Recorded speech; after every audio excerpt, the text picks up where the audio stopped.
എറണാകുളം കോതമംഗലത്ത് വീടിന്റെ മാലിന്യ ടാങ്കിനുള്ളിൽ സ്ത്രീയുടെ മൃതദേഹം.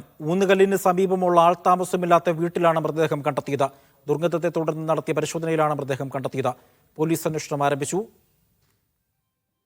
ലിഡിയയുടെ വിവരങ്ങൾ നൽകാനായി. ലിഡിയ, ഇത് എപ്പോഴാണ് ഈ സംഭവം നാട്ടുകാരുടെ ശ്രദ്ധയിൽപ്പെടുന്നത്? വിവരങ്ങൾ. അജയ്, ഇന്ന് രാവിലെയാണ് കോതമംഗലം ഊന്നുകല്ലിന് സമീപം ഇത്തരത്തിൽ ആൾതാമസമില്ലാത്ത വീടിന്റെ മാലിന്യ ടാങ്കിനുള്ളിൽ സ്ത്രീയുടെ മൃതദേഹം കണ്ടെത്തിയത്. ഇത് കുറെ നാളുകളായി വീട് അടച്ചിട്ടിരിക്കുകയാണ്.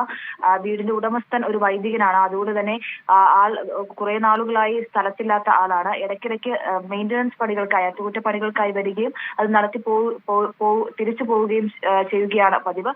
അത്തരത്തിൽ അറ്റകുറ്റപ്പണികൾക്കായി എത്തിയപ്പോഴാണ്, മറ്റൊരു ആളെയും കൂട്ടി എത്തിയപ്പോഴാണ് ഇത്തരത്തിൽ ദുർഗന്ധം വമിക്കുന്നതായി ശ്രദ്ധയിൽപ്പെടുകയും പിന്നീട് പരിശോധിച്ചപ്പോൾ സ്ത്രീയുടെ മൃതദേഹം കണ്ടെത്തുകയും ചെയ്തത്.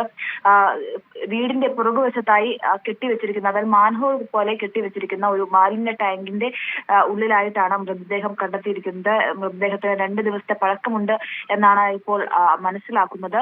പോലീസ് എന്തായാലും സ്ഥലത്തെത്തി അന്വേഷണം ആരംഭിച്ചിട്ടുണ്ട്. അജി, ശരി, ലിഡിയാണ് വിവരങ്ങൾ നൽകിയത് കൊച്ചിയിൽ.